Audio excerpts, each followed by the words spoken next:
pagi. Selamat pagi. Terima kasih karena sudah memberikan kami kesempatan untuk mewawancara Ibu hari ini. Mungkin sebelumnya supaya kita bisa kenalan ke teman-teman di Instagram, mungkin bisa memperkenalkan diri untuk mungkin bisa jelasin juga profil singkat Ibu. Oke, profil singkat saya ya, sampai buka seperti ini begitukah? Boleh terserah. Oke, saya dari psikologi Ubaya, gitu ya.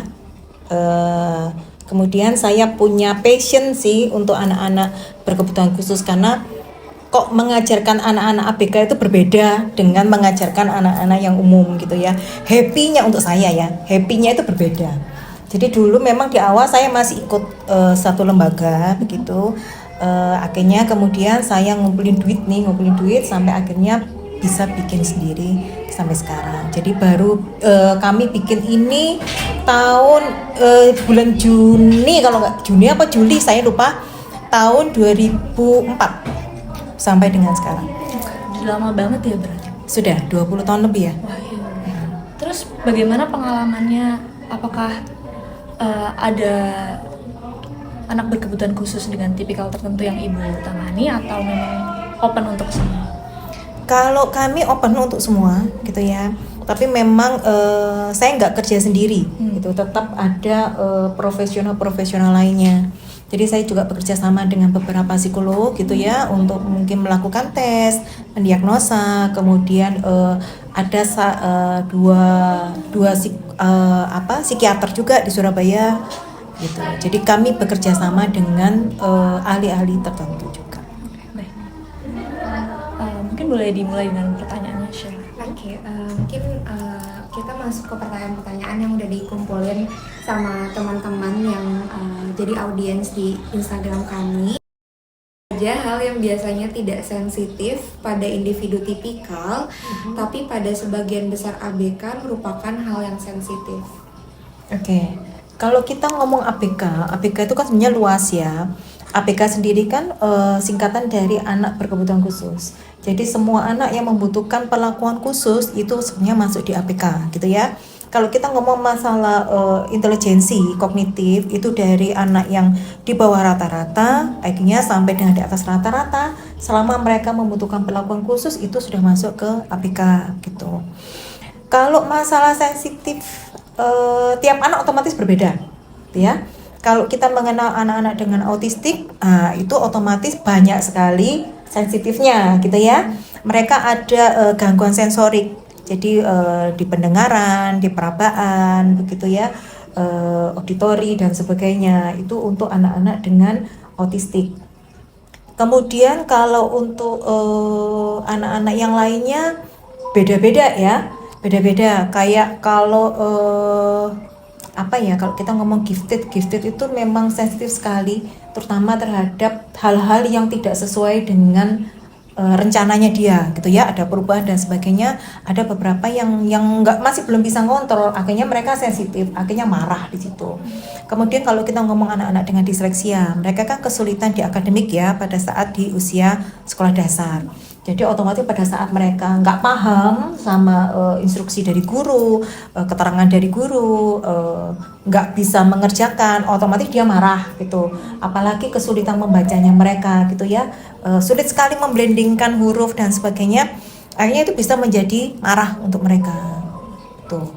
Kemudian kalau untuk anak lainnya banyak sekali sih. Jadi intinya sensitivitasnya berbeda-beda. Tetapi memang hampir mirip sih sebetulnya sama anak-anak tipikal ya, hampir mirip, kecuali untuk anak-anak autistik itu yang sensitivitasnya terlalu tinggi ya, atau malah kurang itu kan, ada yang sangat peka, ada yang enggak gitu. Itu sih. Baik. Kemudian pertanyaan selanjutnya adalah bagaimana cara mengetahui jika anak itu butuh ruang dan bagaimana mendekatinya kembali agar mereka tetap nyaman dan tidak merasa diabaikan. Seperti itu. Saat mereka marah ya? Iya, ini pertanyaan. Oke, marah itu sebenarnya ada dua ya, tantrum sama meltdown gitu ya. Kalau meltdown itu lebih ke situasi, lebih ke jadi kayak gini. Karena dia lapar, dia marah. Karena udaranya lagi panas banget gitu ya, gerah gitu ya, otomatis dia marah. Itu masuknya meltdown. Nah, kalau seperti itu kita bisa lihat kira-kira apa sih gitu. Kalau misalnya terapis atau orang tua yang biasa sama anak, otomatis dia tahu kan ini lagi ngapain nih. Oh, kelihatannya dia karena lapar, karena sudah jam makan belum bisa makan, mungkin masih diajak mamanya pergi, akhirnya dia meltdown marah gitu. Nah kalau seperti itu kita tenangkan dulu anak, tetap kita beri ruang khusus gitu ya, space lah, bukan ruang dalam arti ruang sebenarnya ya. Kemudian nanti kita carikan makan gitu kan ya, nggak tahu dikasih camilan dulu atau bagaimana begitu. Kalau panas oke, mungkin dikasih dipasi atau bajunya diganti yang lebih tipis mungkin begitu. Tapi kalau tantrum pun itu juga membutuhkan ruang gitu ya. Jadi pada saat anak marah jangan buru-buru dipeluk gitu. Jadi kasih dia kesempatan, tapi kita tetap dia bilang diam dulu atau ngomong dulu maunya apa gitu. Karena kalau marah kan orang tua jadi nggak ngerti ya ini maunya apa gitu. Nah setelah mereka tenang, jadi biasanya sih saya meminta orang tua untuk ignore tuh bukan ditinggal ya. Jadi secara fisik kita tetap di situ nih. Jadi anak marah, anak nangis, kita bilang ngomong yang baik dulu, gitu, ngomong apa dulu yang baik, baru nanti mama akan kita jadi tahu gitu ya. Tapi selama dia marah kita ignore. Jadi kita tetap di situ tapi kita nggak ada kontak mata. Jadi ya sudah, kita mandang kemana, lihat kemana gitu ya. Nanti kalau anak sudah tenang, baru kita alihkan pandangan ke anak, baru kita tanya, adik mau apa? Mau kue? Mau apa? Mau main? Misalnya begitu. Boleh, tapi tidak ada pelukan dulu ya. Nanti kalau anak bilang main, oke kita main. Nah kalau ngomongnya begini kan enak, telinganya mama nggak sakit misalnya begitu. Baru setelah itu ayo minta maaf sama mama, tadi kamu sudah marah, sudah mungkin nyakiti dan sebagainya. Baru setelah itu dipeluk. Jadi pelukan itu bukan reward dari marahnya dia, tapi pelukan itu ada reward dari dia bisa ngomong dengan baik. Atau mungkin dia belum verbal ya, mungkin dia nunjuk aja, nunjuk kulkas atau lemari makan gitu. Paling tidak kan kita tahu gitu ya. Itu sih. Setelah itu baru kita validasi. Iya, mama tahu kamu pingin jalan-jalan. Gitu kan divalidasi ya. Mama tahu kamu marah karena ini, tapi enggak boleh teriak-teriak. Enggak boleh nyakiti diri sendiri. Itu sih. Jadi itu apa ya? Benar ya? Iya, ada ruang khusus. Ruang khusus kan bukan berarti ruang begini dinding ya, tapi ruang dalam tanda kutip kan ya.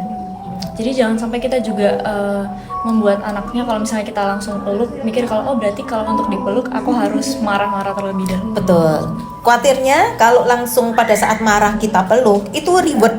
Iya. Ya. Bagi kemarahannya. Betul, reward dari marahnya. Otomatis apa yang dilakukan besok-besok? Marah dulu dong. Ya. Tetapi anak-anak ini kan juga pintar ya. Kadang nggak diturutin gitu, besoknya dia akan ningkatin lagi nih marahnya. Tantrumnya ditingkatin lagi sampai di batas mamanya tetap responnya tetap konsisten nggak kayak begini. Kalau tetap konsisten ya bagus lah. Kalau enggak ya berulang terus gitu kan ya. Untuk pertanyaan berikutnya, bagaimana merawat anak yang tidak mau mendengarkan instruksi padahal sebenarnya ia memahaminya? Apakah ada pendekatan khusus untuk kondisi tersebut?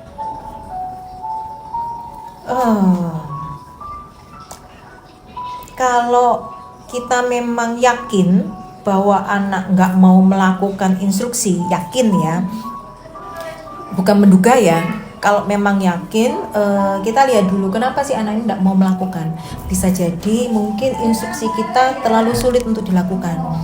Bisa jadi instruksi kita sesuatu yang anak nggak sukai, jadi dia menghindar gitu. Atau dia lagi capek, kan banyak ya penyebabnya ya. Kalau saya sih biasanya kita kasih ya itu balik lagi yang tadi ya, kita kasih ruang dulu.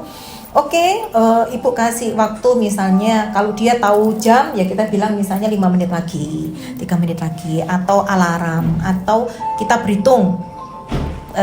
Hitung ya sampai 5 misalnya, kamu tenang dulu, atau misalnya kita ajak main, kita ajak keluar dulu gitu, sampai kita lihat ini kira-kira sudah enak nggak, baru setelah itu kita masuk lagi terus kasih instruksi gitu. Berarti diulang dulu dicoba atau enggak dikasih kemandirian untuk mereka memproses instruksi itu. Atau biasanya kan kita ngerti ya kalau anak datang itu moodnya lagi gimana kan kita sudah tahu ya. Jadi pada saat moodnya lagi nggak bagus, ya otomatis kita nggak bisa langsung masuk pelajaran atau instruksi dong. Mungkin kita ajak main dulu, jalan dulu, cerita dulu, baru setelah itu masuk. Kayaknya lebih enak. Kalau itu kan untuk anak-anak yang mungkin menolak atau tidak ingin melakukan instruksinya, tapi kan juga ada ABK-ABK yang ketika kita memberikan instruksi atau arahan itu dia langsung kayak menyakiti diri sendiri atau bagaimana kita memproses atau menghadapi hal tersebut. Oke. Tadi saya sempat bilang bahwa anak tantrum kita bisa ignore gitu ya. Tapi kalau misalnya dia menyakiti diri sendiri, menyakiti orang lain, menghancurkan barang, merusak barang gitu ya, itu kita nggak boleh ignore. Harus ada tindakan koreksi. Jadi pada saat itu kita bisa pegang nih, yang ini dia nyakar gitu ya, kalau autis kadang nggak nyakar atau apa, gigit gitu ya. Pada saat itu ya kita pegang, kita bilang tidak. Tapi nggak perlu sampai teriak ya, tidak, nggak usah. Cukup kita pegang, kita bilang tidak. Tapi kan ada perbedaan ya, ada apa? Tanda seru di belakangnya gitu ya, ada penegasan. Kita bilang tidak, diletakkan gini. Diam dulu, baru setelah itu mulai lagi. Gitu. Cuman anak-anak ini kadang ini pintar ya. Kalau dikasih materi tertentu yang dia nggak suka, dia marah, nangis. Kalau kami biasanya lihat, ini nangisnya bener keluar air mata apa enggak? Kadang kan mereka tapi enggak ada keluar air mata. Kalau seperti itu kami ignore. Jadi kami tetap kasih, misalnya menyamakan warna nih, tetap kami kasih. Kami mengignore nya dia, karena kami tahu itu nggak nangis gitu loh. Cuma nggak mau belajar. Betul. Nah, kalau misalkan dari kondisi tersebut itu kan kayak mendatengin challenge baru untuk baik caregiver ataupun shadow teacher yang mendampingi anak-anak berkebutuhan khusus. Nah, itu kan memungkinkan untuk sekitar nih merasa bingung atau kelelahan secara mental ibu. Nah, apakah ada cara untuk menghadapi situasi ini bagi sisi caregiver dan shadow teachernya saat merasa bingung atau lelah mental? Oke, kalau kita ngomong shadow teacher itu kan artinya di lingkup sekolah ya. Kalau untuk orang tua, kalau orang tua di sini memang begini ya. Kita terapis ketemu anak paling cuma 1,5 jam gitu ya. Seminggu paling 2, 3 sampai 5 kali. Tapi kalau orang tua makanya orang tua itu keren banget ya. Jadi otomatis tingkat stresnya mereka jauh lebih tinggi gitu. Caranya kalau saya di sini biasanya orang tua punya perkumpulan sendiri nih mereka ya. Meskipun kami juga sudah bikin bikin kayak WA group gitu, tapi orang tua tetap pengennya mereka sendiri gitu kan ya. Jadi mereka juga punya grup sendiri. Biasanya sih mereka untuk healingnya ya sekedar omong-omong di depan gitu ya, ngomong di depan, makan bareng di depan gitu ya. Sambil kalau anak-anak di sini itu kan waktunya mereka untuk istirahat ya, karena anak-anak memang full sama kami tarik kan gitu. Terus yang kapan hari 2 bulan lalu kalau nggak salah itu saya bikin untuk family gathering ya, itu saya pisah antara orang tua, jadi mama papa datang, orang tua sama anak-anak, jadi anak-anak sama guru-guru gitu ya, mereka outbound sendiri, orang tua bersama saya. Lah ini seksinya untuk mereka biar lebih kuat gitu ya, kuat dalam tanda ketik ya, mereka lebih kuat, ada sesi untuk healingnya, untuk mindfulnya begitu, plus ada pengetahuan itu sih bentuk relaksasinya mungkin ya untuk caregiver terutama. Terus saya sih memang menyarankan orang tua kalau misalnya ada yang membantu gitu, mereka boleh loh untuk me time, karena me time itu kan butuh ya, semua butuh, terutama untuk mama-mama yang punya anak-anak khusus gitu. Me time itu kan terkadang nggak harus keluar, nggak harus mengeluarkan uang juga gitu loh. Hanya sekedar dengerin lagu lah, kayak lagu ini itu aja sudah, kalau saya sudah tenang sih ya. Tapi kan tiap orang berbeda. Saya sih menganjurkan itu. Jadi curi-curi waktu untuk me time. Itu caranya mereka untuk ini. Kemudian ini ada pertanyaan selanjutnya, lanjutan dari soal caregiver tadi. Kalau untuk bagaimana meregulasi emosi ketika kita menghadapi ABK di konteks sehari-hari seperti itu, ini pertanyaannya. Untuk Apakah ada caregivernya ya. apakah ada tips-tips tertentu untuk meregulasi emosi diri kita? Ya, saya terkadang kasih orang tua itu ini ya apa link-link di medsos gitu ya, IG atau apapun untuk mereka bisa belajar. Jadi kan sebetulnya itu kan kayak kita naik pesawat tuh ya, pramugara selalu bilang kalau ada sesuatu jangan bingung makiin masker atau pelampung ke anak, tapi kitanya dulu, ya kan? Setelah kita selesai baru ke anak. Itu yang saya selalu terapkan juga ke semua orang tua gitu, bahwa orang tua ya harus berdamai dulu dengan dirinya gitu. Mengatasi dirinya dulu baru dia bisa ngatasin anaknya gitu. Jadi kalau caranya bisa dengan dia belajar dari medsos, mungkin ikut seminar, pelatihan gitu ya. Kemudian di sini healing gitu, mereka kan juga dapat pengetahuan, ikut grup-grup tertentu kan, ada grup anak DS, grup anak autis, anak disleksi kan ada ya. Tuh kemudian saya secara berkala setiap 2 sampai 3 bulan sekali ada PSG, Parent Support Group. Itu juga untuk macam-macam, temanya macam-macam. Ada yang mereka ingin belajar, ya sudah tema apa kami ajarkan, atau saya bisa mendatangkan teman ke sini, ahli ke sini untuk saling curhat dan sebagainya, untuk nambah pengetahuan. Yaitu caranya mereka untuk tahu, oh gini loh caranya untuk membantu anak-anak yang mungkin tantrum, kesulitan dan sebagainya. Jadi punya komunitas tuh hal yang sangat penting ya. Oh sangat penting banget. Kan jadi nggak merasa sendiri ya. Ini kemudian udah mulai masuk ke tentang dari masyarakat sekitar gitu. Oke. Kalau misalkan dari mereka sendiri kan ada juga usaha atau keinginan untuk memberikan dukungan ke pihak keluarga. Nah, tapi mereka ini juga bingung gimana caranya supaya nggak menyinggung dari keluarganya sendiri. Nah, itu tuh kira-kira yang sebaiknya benar-benar kita hindari sebagai awam itu saat berinteraksi dengan ABK ataupun bersama keluarganya. Ya. Apa ya? Yang harus pertama kali yang harus dipahami adalah bahwa tidak semua orang mau bahwa mempunyai anak yang spesial begini ya.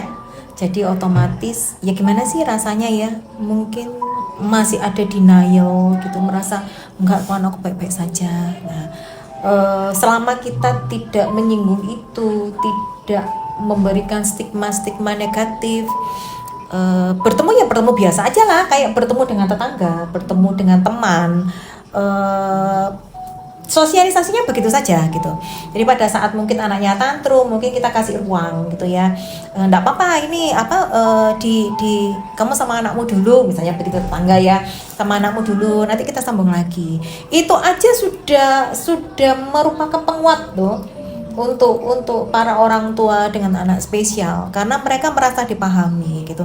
Atau misalnya ada repot, kita bisa tanya, aku bisa bantu apa?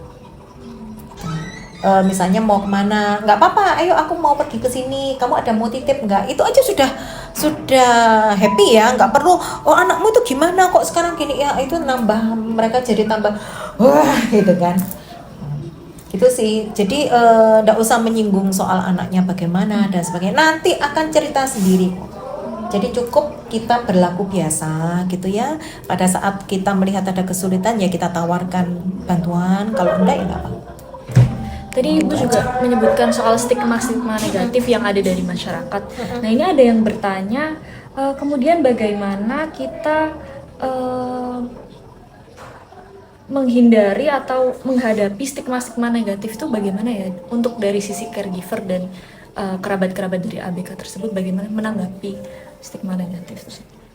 Kalau saya bilang sama orang tua, untuk sementara ini pasang earphone atau headphone gitu ya, tutup telinga gitu ya, pakai kacamata kuda yang lurus ke depan gitu ya, nggak usah peduli sama orang-orang ngomong apa, stigma negatif apa gitu. Karena apapun yang terjadi pada anak mereka, yang merasakan ya orang tua gitu kan, keluarga dulu gitu. Jadi kalau anaknya tambah nggak bagus misalnya, perilakunya semakin tambah aneh misalnya, atau apapun begitu ya, orang luar cuma bilang kok anakmu tambah begitu ya. Tapi pada saat nanti anaknya bagus gitu, perilakunya sudah bagus, sudah tambah pintar, orang lain juga cuma bilang, anakmu tambah pintar, selesai gitu loh. Ya kan? Jadi untuk sementara ini fokus dulu sama anak, apa yang bisa dilakukan, ayo maju dulu gitu ya. Yang penting orang tua harus jadi expert untuk kespesialan anaknya. Jadi kalau punya anak autistik, ya orang tua ini diharapkan expert dengan anak autistik dong. Jadi harapannya nanti kalau misalnya ada stigma negatif, atau mungkin nggak hanya stigma negatif, misalnya gini, orang yang jual suplemen, wah banyak sekali itu ya. Nanti anaknya autisnya hilang gitu, pakai operasi apa DS-nya hilang gitu, banyak sih yang begitu. Atau nanti pakai salep ini anaknya bisa ngomong gitu, banyak. Nah harapan saya kalau mereka expert dengan kekhususan anaknya, mereka bisa tahu ini bener apa enggak gitu.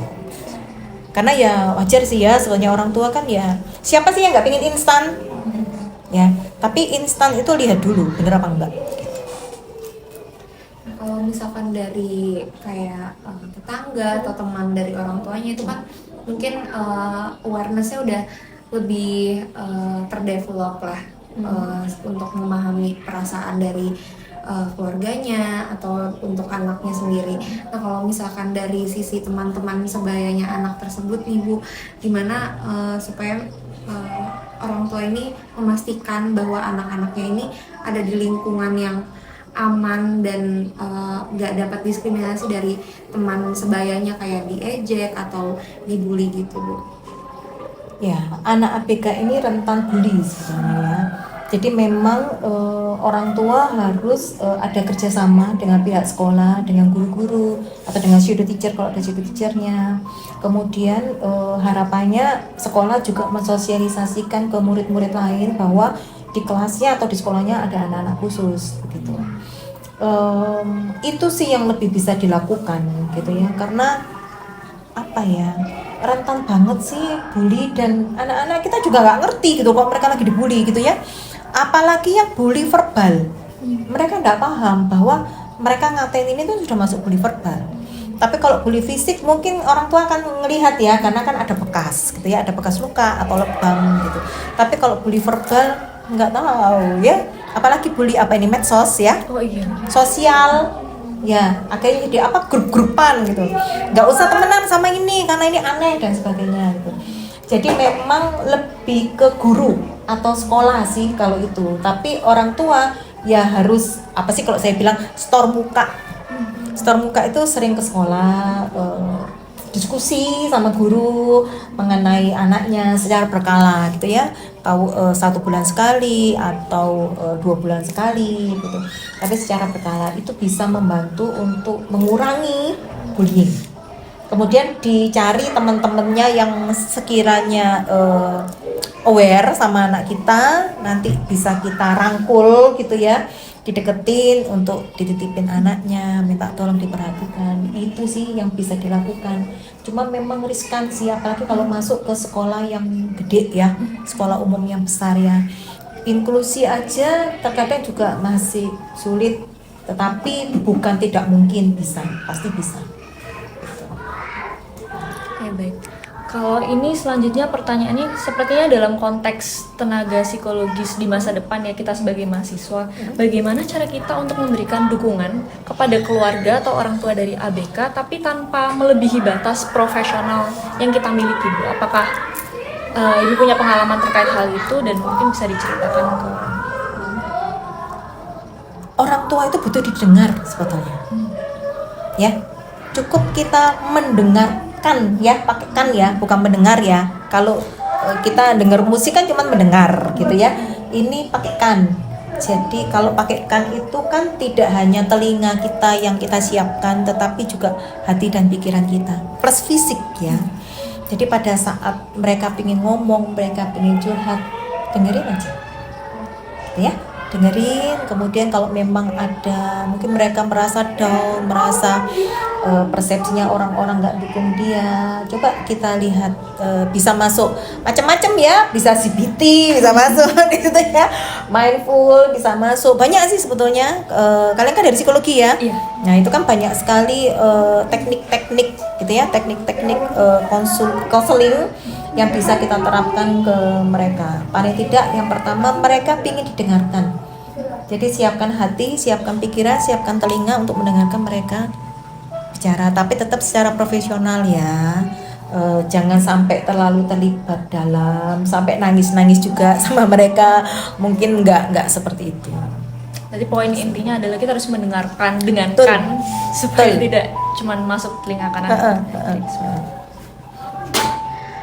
Kalau dari ibu sendiri kan pengalamannya udah masuk ke 20 tahun gitu ya Bu, bersama membersamai perkembangan anak-anak ABK.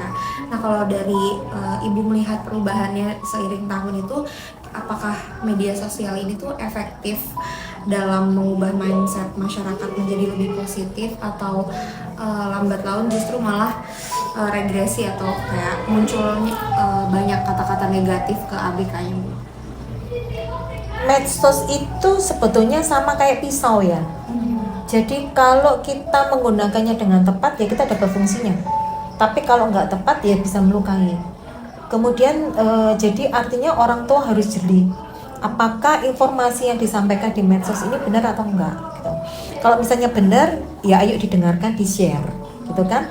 Tapi pada saat nggak benar ya kita harus bisa menghentikan, gitu. Jadi ya jangan dilanjutkan, gitu. Jadi kalau ditanya apakah medsos ini berperan penting, iya, sangat berperan penting. Karena kalau dulu kayak misalnya kita mau bikin apa gitu ya, bisnis gitu ya, kita pakai brosur nih, ya. Dulu nggak, sekarang sudah nggak musim itu brosur, ya kan? Adanya yang masuknya ke medsos gitu kan, dan itu lebih cepat banget gitu loh. Kita cari orang, kita masarin barang, kita apapun itu gampang, sampai dengan informasi. Itu cuman memang ya harapan saya adik-adik di sini yang masih muda-muda, ambil ilmu sebanyak-banyaknya, pelajari sebanyak-banyaknya, kemudian share-lah ilmu itu di medsos juga enggak apa-apa. Misalnya apa, kalau orang bilang ngevlog ya, ngevlog kecil-kecilan gitu, enggak apa-apa, tapi yang kalian vlog itu yang benar. Jadi jangan hanya kalian mendengarkan dari satu pihak terus ya sudah itu yang kalian share, tapi belajarlah dari macam-macam gitu ya. Kayak soal autistik aja ya, masih banyak yang kubu-kubuan gitu ya, kubu diet sama kubu enggak gitu kan ya. Sebetulnya kan sudah enggak lagi kalau mengikuti perkembangan ini kan. Kalau yang kita ngomong soal anak-anak berkebutuhan khusus itu kan selalu ada penelitian ya baru. Kalau kita enggak mengikuti itu ya kita stuck di situ ya. Dulu memang begitu diet gitu ya, sekarang sudah enggak. Boleh diet tapi harus dites dulu, tes alergi. Kalau memang ada alergi baru diet, tapi kalau enggak ya enggak usah. Nah itu kan mengikuti perkembangan zaman. Ngomongin perkembangan zaman juga, sejauh pengalaman ibu, gimana sih cara efektif untuk memberitahu ke masyarakat untuk meningkatkan penerimaan sosial masyarakat terhadap anak berkebutuhan khusus? Karena kan kita sebenarnya di Indonesia ini masih banyak stigma yang beredar di masyarakat, masih banyak opini-opini dan pandangan yang sebenarnya itu nggak terlalu mendasar saintifik atau apa, cuma sekedar kayak melihat dan langsung bilang label sesuatu. Bagaimana kemudian tips ibu buat teman-teman psikolog dan juga mungkin masyarakat secara umum, bagaimana untuk meningkatkan penerimaan sosial dan mungkin meluaskan ilmu soal anak ABK seperti itu? Sosialisasi. Sosialisasi bisa dari medsos gitu ya. Tapi yang harus diingat, nggak semua orang punya medsos. Betul ya? Coba kalian lihat orang-orang yang mungkin masih ada di dalam-dalam di kampung-kampung, desa-desa, itu belum tentu mereka medsos. Ya kan, HP ya mereka punya untuk telepon-teleponan mungkin ya. Tapi kalau untuk ke medsos itu mungkin masih belum juga gitu. Jadi kalau saran saya, masuknya ke medsos, sama kalian sosialisasi ke sekolah-sekolah, sosialisasi ke mungkin komunitas-komunitas gitu ya, sampai dengan di tingkat RT. Mungkin masuknya ke posyandu atau ke ibu-ibu yang arisan-arisan itu loh. Itu ya, karena itu efeknya akan bagus banget loh. Ya, karena terutama yang di daerah-daerah itu mereka juga terkadang nggak paham ya. Tapi yang di-share di situ jangan yang terlalu Scientific terlalu... Betul, hanya apa sih yang kayak tadi pertanyaanmu ya? apa sih yang bisa kita lakukan Lakukan. pada saat kita berkomunikasi dengan orang tua yang punya anak ABK. Bagaimana cara menghadapi pada saat anak ABK itu marah misalnya, atau mereka tiba-tiba masuk rumah kita gitu. Ini anak-anak ini kadang kalau pagar buka itu lari ke depan gitu, masuk ke rumah orang gitu ya. Nah, apa yang bisa kita lakukan? Kan nggak mungkin ya kita pukul anaknya, kita seret anaknya, loh dia nggak ngerti gitu. Nah, terus apa tipsnya? Mungkin lebih ke sana ya, akan lebih mengenai. Lebih apa yang sekiranya bakal terjadi di orang-orang awam Betul. seperti itu. Langsung pengeksekusiannya. Terus pertanyaan terakhir dari kami, kalau mungkin Ibu bisa menyampaikan ke masyarakat umum tentang ABK, mungkin pesan apa yang mau Ibu sampaikan ke masyarakat?